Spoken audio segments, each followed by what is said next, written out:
Good morning. Wednesday, October 7th here. We're going to go ahead and take a look at arc notes and exit tickets. So today, we're going to start talking about chords and arcs. So as you can see, I have filled out the definitions here. So I want you to go ahead and take a second, pause the video, and copy those down. Okay. All right, and now that hopefully you've done that and all finished, we're going to come back here. Let's talk a little bit about these definitions. So central angle. So obviously you guys know when we're talking about an angle, right? This is a representation for that. And it can be, an angle can be on a line, right? Or two triangles, okay? Well, when you're talking about a circle, and you're saying this central angle, okay, the central angle by definition is an angle whose vertex is at the center of the circle. So as you can see here, I drew a little quick diagram. So here's the central angle. Notice that the vertex is touching the center, right? And the other key point is that the endpoints are over here. Okay, so this would be considered a central angle. If somebody said that that's theta, like this inside part right here, that's a central angle. All right, it touches the center. All right, so then why is that important? Well, it's important because a central angle will help us determine what is the minor arc. So obviously you know from like McDonald's, they have their da-da-da-da-da, I'm loving it arc, right? Or like in St. Louis they have one. Well, a minor arc is when you have a circle, okay? And it's less than 80 degrees is that arc, or that central angle, okay? Imagine that that's straight. So a minor arc is right here, okay? It's less than 180 degrees. All right. So what do you think a major arc then is? Well, a major arc, of course, is the opposite of that. It's a circle, okay, whose arc. So if I draw an angle right here, oh, that's not good. Let's just do this. Go there. Go there. Okay, so rather than being the small one, it is this big one that measures over 180 degrees. Remember that half a circle is 180, and there are 360 degrees total.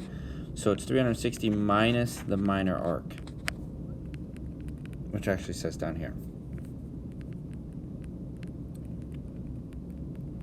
Okay. So a semicircle, of course, then, semicircle is the definition or the word that is used for an arc or a circle that is split in half, and it would be like this blue one right here. Okay, that's a semicircle. It's 180 degrees. All right. The measure of a minor arc. Okay, the measure of a minor arc is the measure of its central angle. So remember how up here we talked about the central angles, right? We said it's less than 180 degrees.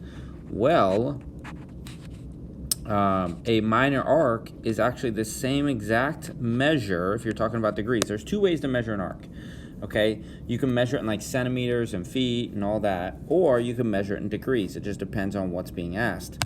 But most of the time, at least to start out here, we're going to start it in degrees. So that means if like, let me use a smaller thing here. If this is, let's say, 36 degrees, then your blue, or your minor arc, is also 36 degrees. Okay, so it's the same as the central angle. Now the measure of the major arc is exactly what we set up here. Okay, so it's whatever that is. So if I'm looking at that same circle I just drew,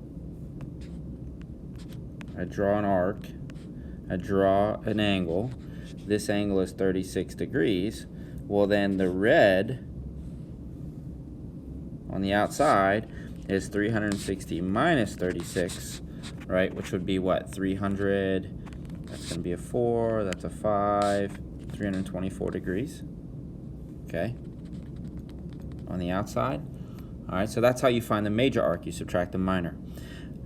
Two circles are congruent circles if they have the same radius. Well, that's pretty simple, right? So that's a pretty good definition. So if I have a radius here of 3, and I have another circle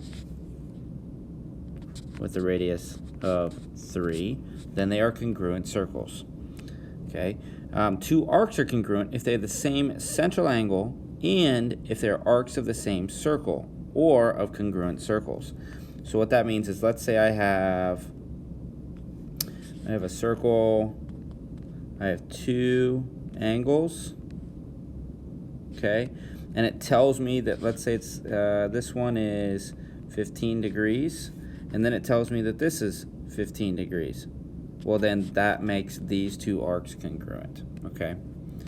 All right, so let's go through some examples here. The measure of a minor arc is the measure of its central angle. The expression MAB is read as the measure of arc AB, so it means the degrees.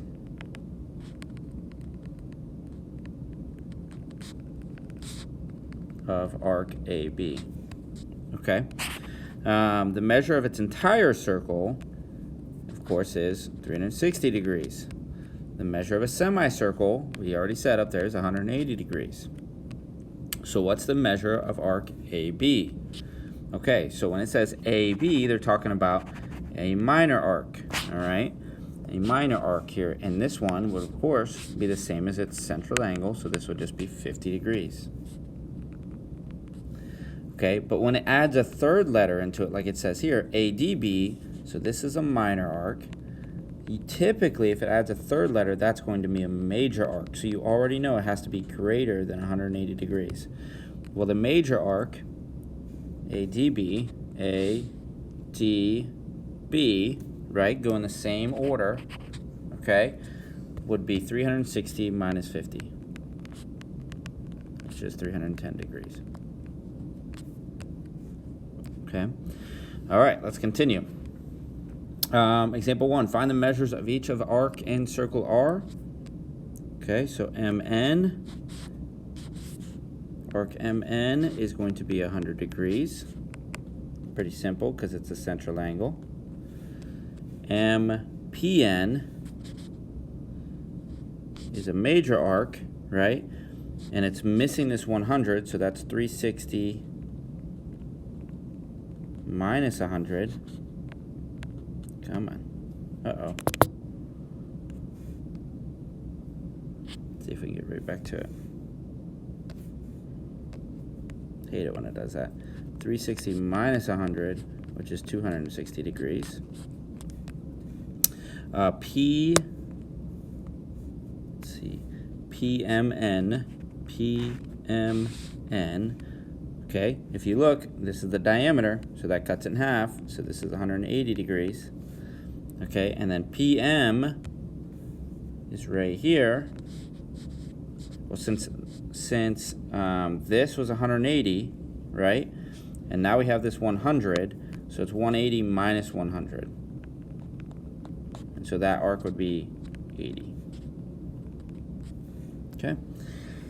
All right, so there's an arc addition postulate. So this is a theorem that you need to know. However, I'm just going to tell you right now, this is the easiest one you'll ever have to remember. It says that if you have a measure of a major arc that says the measure of ABC, all you have to do is take the two adjacent arcs and add them together.